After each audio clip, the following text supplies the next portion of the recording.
생각을 바꾸라 하시네. 마태복음 5장 1, 2절. 예수께서 무리를 보시고 산에 올라가 앉으시니 제자들이 나아온지라 입을 열어 가르쳐 이르시되. 그리스도인은 새로운 삶의 양식으로 살아갑니다. 예수님은 우리에게 구별된 삶과 태도를 요구하십니다. 다윗은 근본적인 죄성을 발견하고 근원적인 변화를 간청했습니다. 하나님이여, 내 속에 정한 마음을 창조하시고 내 안에 정직한 영을 새롭게 하소서. 의식과 의지의 전환만으로는 우리 삶이 바뀌지 않습니다. 우리 삶의 주체가 완전히 바뀌어야 합니다. 성령께서 새로운 피조물로 빚으실 때 우리 언어와 행동, 의식과 삶 전체가 변화됩니다. 팔복은 예수를 믿으려는 사람들을 무척 당황스럽게 만듭니다. 지금껏 살아온 삶이나 바람들과 예수님의 말씀이 정면으로 충돌하기 때문입니다. 팔복에 관한 말씀은 다른 가치, 즉 하나님 나라, 복음의 시작점입니다. 예수님은 이런 자가 복이 있다고 말씀하시지만 세상 관점에서는 전혀 복이 아닙니다. 그러나 예수님을 주님으로 모신 자들에게는 진정한 복입니다. 당시 제국에서 통용되던 관용의 개념은 주고받는 것이었습니다. 관용의 라틴어어는 리베랄 리타스입니다. 당시 나눔은 언젠가 보답할 수 있는 사람에게 먼저 무언가를 주는 행위를 뜻했습니다. 후하게 베푸는 이유는 후하게 받기 위해서였습니다. 고아나 과부나 가난한 자들은 나눔과 관용의 대상이 아니었습니다. 그런데 예수님은 제국의 상식을 뒤엎고 다른 나라, 다른 가치를 선포하십니다. 보답할 수 없는 이들에게 도움의 손길을 뻗고 원수도 사랑하라고 명하십니다. 우리가 베풀 자비와 긍휼은 하나님의 자녀가 되는 것이라고 말씀하십니다. 하나님은 세상의 통념인 리베랄 리타스 앞에 새로운 가치를 제시합니다. 너희가 너희를 사랑하는 자를 사랑하면 무슨 상이 있으리요? 세리도 이같이 아니하느냐? 또 너희가 너희 형제에게만 무난하면 남보다 더하는 것이 무엇이냐? 이방인들도 이같이 아니하느냐? 그러므로 하늘에 계신 너희 아버지의 온전하심과 같이 너희도 온전하라. 나는 어느 나라에 더 가깝습니까? 세상의 통념과 하나님 나라의 가치 중 어디입니까? 내가 생각하는 복은 무엇입니까?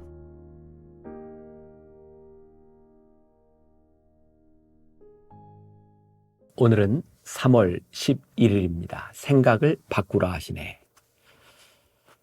우리가 주로 고백하는 그 주님이 우리들에게 오셔서 혁명적인 말씀을 하시죠. 그게 산상수훈입니다. 그 중에 팔복의 말씀은 잘 알려진 말씀이기도 하죠. 오늘부터 시작해서 3월 25일까지 우리는 예수님께서 우리들에게 말씀하셨던 혁명적인 그 복음, 혁명적인 말씀에 대하여 나누게 됩니다. 오늘은 예수님의 말씀이 우리들에게 요구하는 것이죠. 생각을 바꾸라. 어제 우리들이 나누었던 말씀과 또 맥을 같이 하고 있어요. 새로운 창조, 새로운 피조물이 된다고 하는 것은 내가 없어지고 다른 사람이 어떤 존재가 생긴다는 것이 아니라 내 속에 성령님께서 계셔서 나의 생각을 바꾸라고 말씀하시는 거죠. 그리스도인이 된다는 것은 이전과 다른 새로운 삶의 양식을 가지고 살아간다는 것이죠.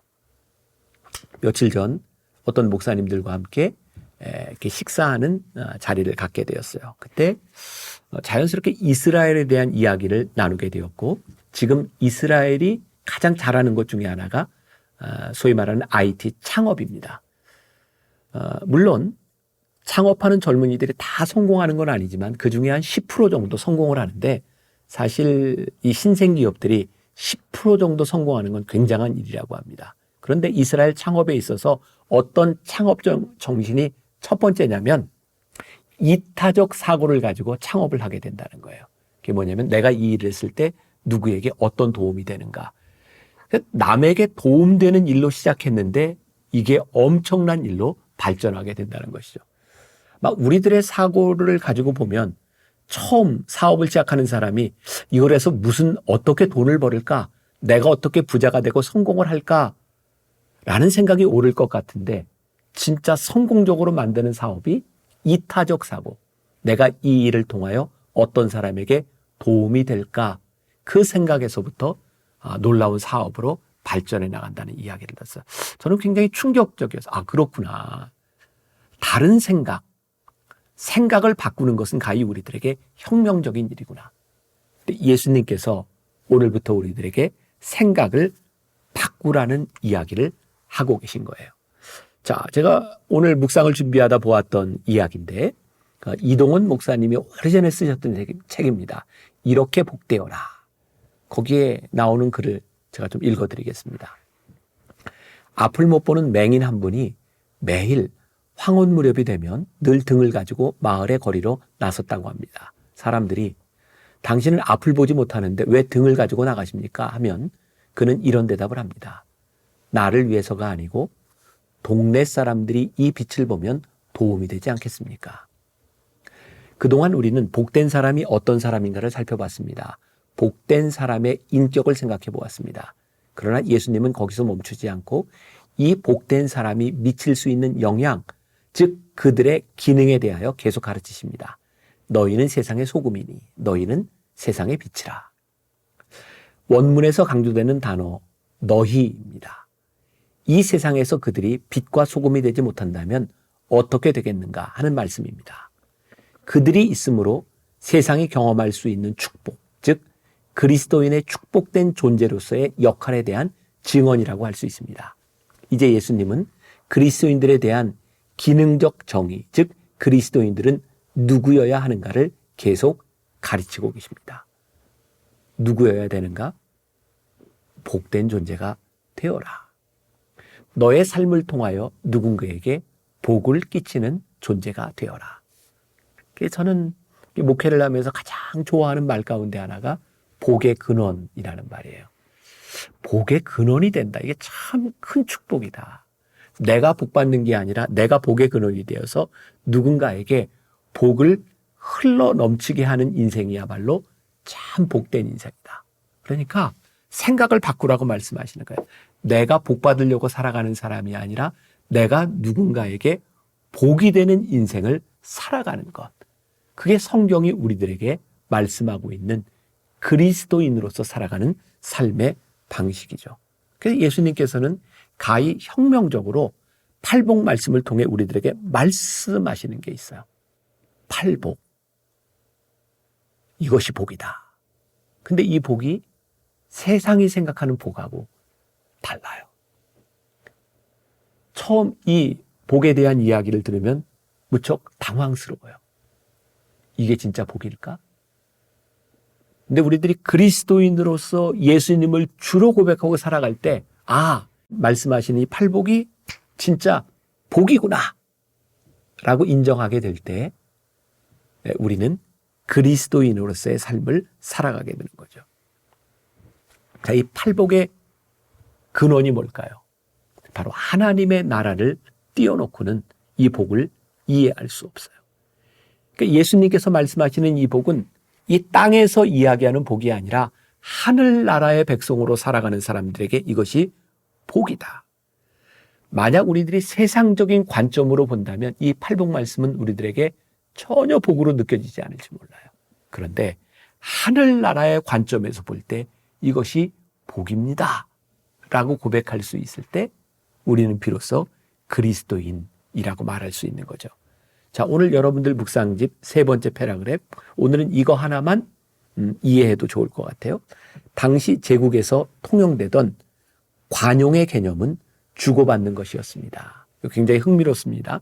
그러니까 예수님 당시의 사람들이 알고 있었던 관용, 그것과 아주 다른 관용을 예수님이 말씀하고 계시는데, 당시 그 로마 제국에 살고 있던 사람들에게 이 관용, 이게 라틴어로 리벨랄리타스라고 하는 말인데, 리벨랄리타스, 이게 무슨 말인가? 관용은 베푼다라고 하는 말인데, 당시 로마 제국에 있던 사람들은 어떤 것을 관용이라고 생각했냐면, 내가 이 사람에게 관용을 베풀어, 선행을 베풀어, 그리고 내가 이 사람을 통해서 받을 수 있어. 그걸 관용이라고 생각했어요. 그러니까 잘 나누고 선행을 베푸는데 어떤 사람에게 내가 받을 수 있는 사람에게. 그래서 그 당시에 과부와 고아와 가난한 사람들에게는 관용을 베풀지 않았어요. 왜? 내가 받을 수 없는 것이니까. 그 당시의 개념에서 관용이라고 하는 것은 나에게 돌아올 수 있는 것을 생각할 때 그것이 관용이었어요. 근데 예수님은 이 팔복 말씀을 통하여 완전히 다른 가치를 말씀하고 있는 거죠. 당시 세상의 통념에서 이야기하고 있었던 리벨랄리타스, 내가 이렇게 관용을 베풀었으니 이 관용을 베품을 통하여 나에게 이게 복으로 돌아올 거야 라가 아닌 완전히 새로운 가치를 예수님이 말씀하고 계시다.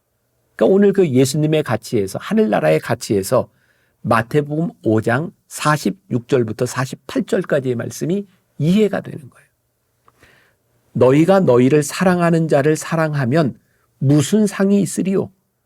세리도 이같이 아니하느냐? 또 너희가 너희 형제에게만 문안하면 남보다 더하는 것이 무엇이냐? 이방인들도 이같이 아니하느냐? 그러므로 하늘에 계신 너희 아버지의 온전하심과 같이 너희도 온전하라. 새로운 가치로 우리의 생각을 바꾸라는 거예요. 우리들이 누군가에게 관용을 베풀 때, 아, 내가 이렇게 살았으니 나에게 이만큼 돌아올 거야 라고 하는 세상적 가치가 아니라, 내가 이렇게 관용을 베풀었으니, 이것을 베풀 수 없는 사람에게 베풀었으니 이것이 내 삶의 복입니다 라고 살아가는 거예요. 그러니까 그 당시에 사람의 관념에서 보면 크리스찬들이 얼마나 바보 같은 사람이겠어요. 자기 것을 챙기지 못하는 얼마나 바보 같은 사람이었겠어요. 근데 예수님은 이 삶이 복되다 라고 말씀하고 계신 거죠. 오늘 여러분들에게 한 가지, 그리고 저에게 한 가지 도전한다면 그런 것이겠죠. 오늘 우리가 진짜 바보처럼 하늘나라의 가치를 실현할 수 있는 일이 무엇일까? 참 바보같이 사네요. 근데 그 바보같이 사는 삶에 하늘나라의 가치가 들어있다면 이 삶이 얼마나 복된 삶일까요? 세상 사람들과 똑같이 내가 이만큼 했으니 나도 이만큼 얻어내야 되겠다고 아둥바둥 살아가며 참 당신 현명합니다 라는 소리를 듣는 것이 아니라 참 바보 같습니다. 그런데 거기에 하늘나라의 가치가 살아있다면 예수님께서 이렇게 말씀하실 거예요. 복되다. 내 인생이 복되다. 우리 인생의 가장 큰 축복, 예수님께서 우리들에게 복되다 인정하시는 삶이 아닐까요? 도전. 오늘 바보 같은 일 하나, 하늘나라의 가치를 실현하는 일 하나, 우리들의 삶에서 일어날 수 있다면 우리가 하늘나라를 만들어가는 사람이 아니겠습니까? 기도하겠습니다. 오늘 우리들에게 주시는 도전이 있습니다. 생각을 바꾸라고. 세상적 가치에서 사는 것이 아니라 하늘나라의 가치를 가지고 살아가라고. 오늘 우리의 일상 한가운데서 하늘나라의 가치를 만들어내는 사람, 레디컬한 사건을 하나 만들어내는 사람, 그런 사람 되게 하여 주옵소서. 예수님의 이름으로 기도했습니다. 아멘.